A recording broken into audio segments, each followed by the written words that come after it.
નમસ્કાર. બિહારમાં થઈ રહ્યું છે એનડીએ રાજ. જે રીતે બિહારની અંદર ઇલેક્શનનો જંગ જામ્યો અને ઇલેક્શનના જંગમાં એનડીએ બાજી મારી રહી છે અને એનડીએ વિજય કૂચ તરફ આગળ વધી રહી છે.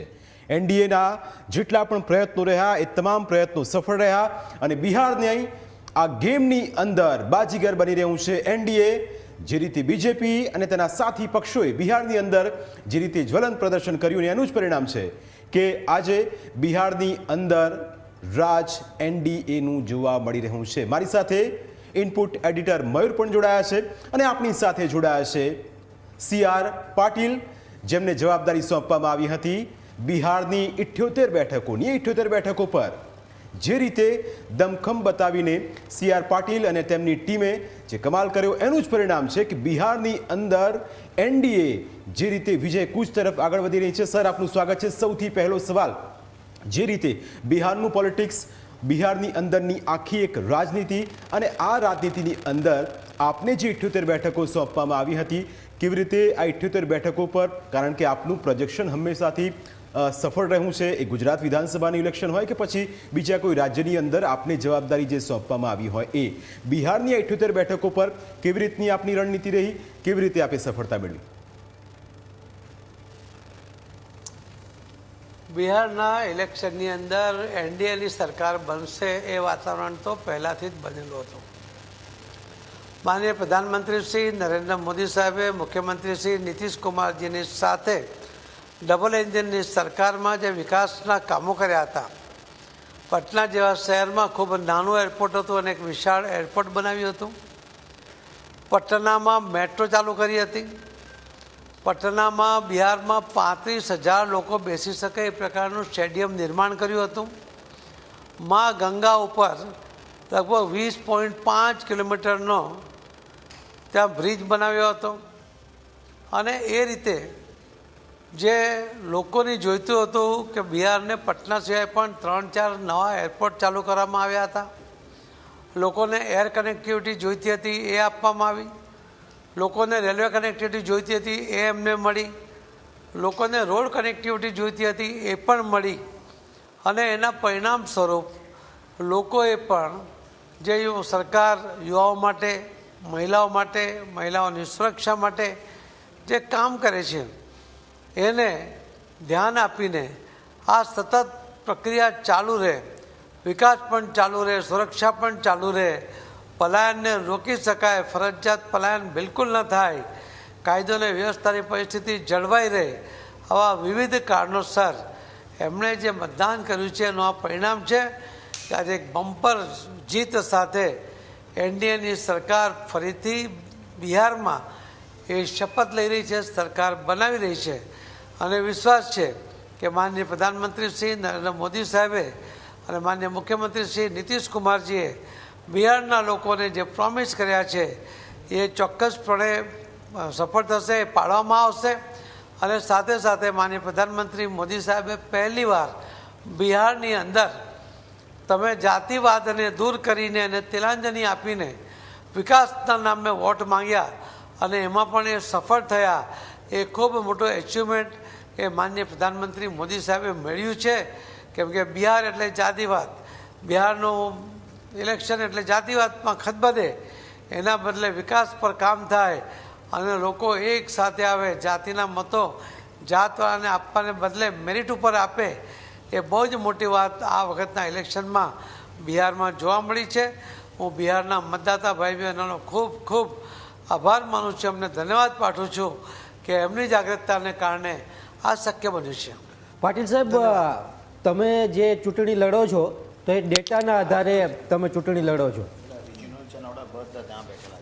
બિલકુલ. તો તેમણે વિજય રથની વાત કરી, બિહારની અંદર જે ઇલેક્શન છે એ સંદર્ભમાં વાત કરી અને આ ફટાકડા, આતશબાજી એ બિહારની અંદર જે રીતે જીતનું જશ્ન અત્યારે મનાવવામાં આવી રહ્યું છે. અને સીધી તસવીરો હતા જેમને જવાબદારી સોંપવામાં આવી હતી CR પાટીલ. CR પાટીલ એક એવો ચહેરો કે જેમણે જવાબદારી સોંપવામાં આવી હતી બિહારની રાજનીતિ ખૂબ જ હંમેશાથી રોચક રહી છે. અને મયુર, CR પાટીલે ખુદ કહ્યું કે બિહારની રાજનીતિની અંદર એક ફેક્ટર રહ્યું છે જાતિવાદનું.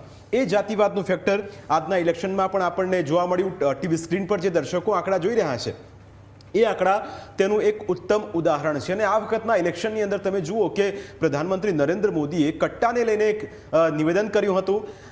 એમના પર આક્ષેપો પણ એટલા થયા, પણ આક્ષેપોનો જવાબ તેમણે પરિણામથી આપ્યો અને પરિણામ આજે એ છે કે એનડીએ વિજય કૂચ તરફ આગળ વધી રહ્યું છે. અને બિહારમાં એનડીએનો મુખ્યમંત્રી પદનો ચહેરો છે નીતિશ કુમાર. નીતિશ કુમાર ફરી એક વખત સત્તાના કેન્દ્ર સ્થાને હશે અને હશે બિહારની અંદર એનડીએ રાજ. મયુર, બિલકુલ જીગર, કોઈ પણ જે ચૂંટણી હોય તો ચૂંટણીની અંદર ડેટા માઇનિંગ હવે પછી એના જે ચૂંટણી થઈ રહેલી છે તો એની અંદર ખૂબ મહત્ત્વનું હોય છે.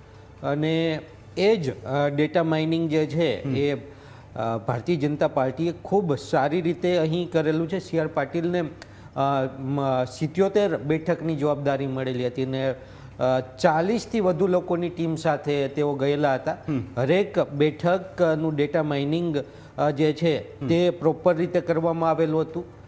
હરેક જ્ઞાતિ જે છે એનું ફેક્ટર કેવા પ્રકારનું હોય, એની અસર કેવા પ્રકારની હોય ને કયા વ્યક્તિ અને પકડવાથી એ જ્ઞાતિ જે છે એ પક્ષ સાથે જોડાય અને રિઝલ્ટ એ પોઝિટિવ આપે. નરેન્દ્ર મોદી નું જે બ્રાન્ડ હતી એ એમની સાથે હતી. એ ઉપરાંત સ્થાનિક કક્ષાએ નીતિશ કુમારની જે બ્રાન્ડ છે એ એમની સાથે હતી. એટલે આ બે બ્રાન્ડ સાથે જે છે એનડીએ ઉતરેલું હતું. અને સાથે જે રીતે તેમનું જે ડેટા માઇનિંગ અને જે માઇનર ઓબ્ઝર્વેશન સાથે જે બૂથ સુધી જે કામ કરવાની તેમની જે કળા છે તેને આ જે પરિણામ છે એ આપેલું છે. બિલકુલ, કારણ કે તસવીરો એ ખુશીની છે, તસવીરો એ બિહારની છે અને બિહારની રાજનીતિ હંમેશાથી ચર્ચાના કેન્દ્ર સ્થાને રહી છે. પણ મયુર, આ વખતે પીકે ફેક્ટર ન ચાલ્યું. પ્રશાંત કિશોર, એવું કહેવાય કે હંમેશાથી રાજનીતિની અંદર પ્રશાંત કિશોર જે રણનીતિ બનાવે એવી રણનીતિ બીજું કોઈ ન બનાવી શકે. પણ આ વખતે બિહારની અંદર તમે જુઓ કે ન તો પીકે કોંગ્રેસ સાથે હતા, ન તો કોઈ બીજા કોઈ રાજકીય સંગઠન સાથે અથવા તો કોઈ રાજકીય પાર્ટી સાથે. પણ આ ઇલેક્શનની અંદર પીકેની જે પાર્ટી હતી એનું પણ કંઈ પ્રકાશ આપણને બિહારની અંદર જોવા ન મળ્યો. બીજું કે તેજસ્વી યાદવનું તેજ પણ આપણને આ ઇલેક્શનમાં ના જોવા મળ્યું. જી બિલકુલ, જો પીકેની વાત કરવામાં તો જ્યારે જીગર તમે કોઈ માટે રણનીતિ બનાવતા હોય એટલે અત્યાર સુધી જો કહીએ તો પીકે એ પ્રાઉડ લેતા હતા કે ભારતીય જનતા પાર્ટી અને નરેન્દ્ર મોદીને પ્રધાનમંત્રી પદ સુધી તેમને પહોંચાડેલા અને તે કેમ્પેન તેમને રન કરેલું. પરંતુ ત્યારે તેમની પાસે જે બ્રાન્ડ કહેવાય એ નરેન્દ્ર મોદીનો ચહેરો હતો. બિલકુલ. અને એ માટે એમણે રણનીતિ ઘડવાની હતી અને ચેનલાઇઝ કરવાનું હતું. જ્યારે પોતે ચૂંટણીની અંદર ઉતરે ત્યારે જો વાત કરીએ તો ત્યારે અલગ પ્રકારની એ સ્થિતિ હોય છે. પોતે જ્યારે ચૂંટણીની અંદર ઉતરે ત્યારે પોતાના ચહેરાની બ્રાન્ડ હોય, સાથે પોતાની રણનીતિ પણ ઘડવાની હોય. એટલે રણનીતિ ઘડવી અને ચૂંટણી લડવી એ બંને અલગ વાત છે. પરંતુ એક સક્ષમ ચહેરા સાથે તમે રણનીતિ એ સાથે તમે ઉતરો તો એની અંદર પરિણામ મળે છે. એટલે પીકે અને અત્યારે ચોક્કસ એ કેટલા વોટ પર્સન્ટેજ એ લઈ જાય છે એ જોવાનું છે અને એના આધારે એમનું એનાલિસિસ થશે કે એમની રણનીતિ કેટલી કારગર રહે. અત્યારે કોઈ પણ પાર્ટી જ્યારે પહેલી વખત ચૂંટણી લડતી હોય કોઈ પણ રાજ્યની અંદર તો પહેલાં વહેલું તો એ જે છે એ વોટ શેર લઈ જતી હોય છે. એટલે કે તેના ઉમેદવારો જીતતા નથી પરંતુ એ વોટ શેર કેટલો લઈ જાય છે.